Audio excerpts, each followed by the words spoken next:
penso que estamos mais ou menos todos, não é? Então só uma palavrinha para enquadrar aqui a Casa Museu. Dizer como é que isto surgiu. O próprio vosso pai, no livro, dizia lá, efetivamente, aqui, referindo-se a...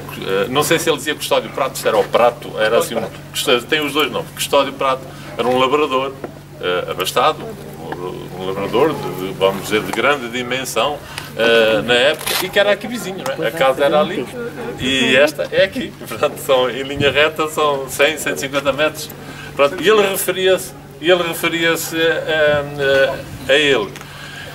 Ora, este Custódio Prato não teve filhos e não teve, vamos dizer, descendência. Morreu primeiro a esposa, depois ele, e ele deixou em testamento os seus bens, que eram uma quantidade, em termos de propriedade, era uma quantidade significativa. Muito mais de uma centena de prédios. Aqui não é prédios, não é? São pequenos, aqui são pequenos terrenos, não é? Mas muito mais de uma centena, a aproximar das duas centenas de prédios. E então ele dividiu estes prédios por pessoas que ajudaram no final da vida, pessoas por quem ao longo da vida ele tinha algumas relações e tal, e o restante, a grande parte, para a igreja. Portanto, esta casa e muitos outros prédios foram para a igreja. Ele era uma pessoa, ele e a esposa, mas muito da religião católica, e no testamento referiram a essa vontade. Assim como referiram também que desta casa gostaria que se fizesse uma espécie de museu. Ora, após a morte dele, a casa ficou para aqui, a casa entrou muito rapidamente, casas antigas, começou a ameaçar ruínas e caiu esta parte, e caiu aquela, e este telhado foi para o chão, e uma parede caiu, e isto andou assim. Até que numa determinada altura, o rancho folclórico de que estes elementos que estão por aqui fazem parte, o rancho folclórico dos camponeses da Beira-Ria, como também nos seus projetos existia a ideia de criar um museu, então por que não juntar o útil ao agradável, como se costuma dizer?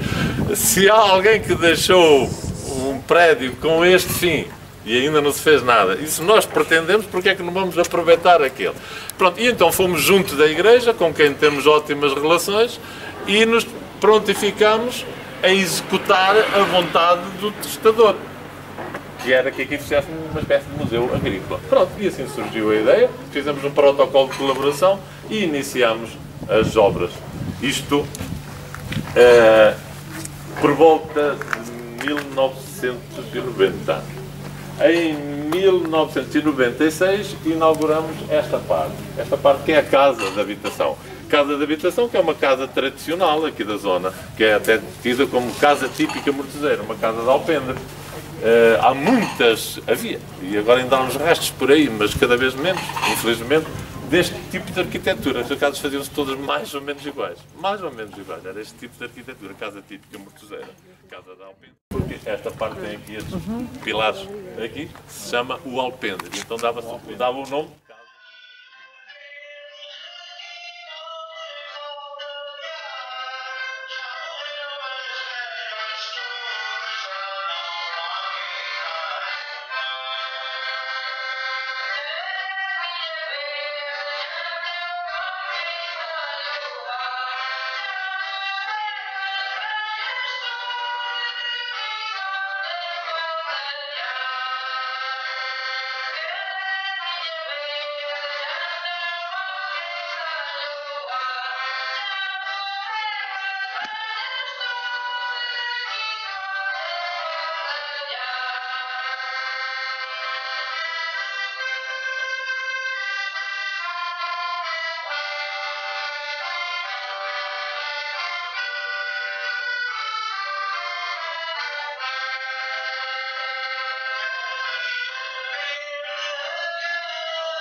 O balde quando entra em baixo,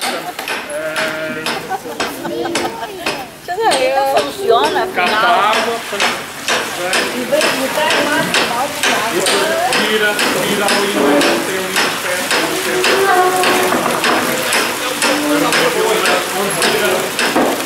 tira a água, cai ali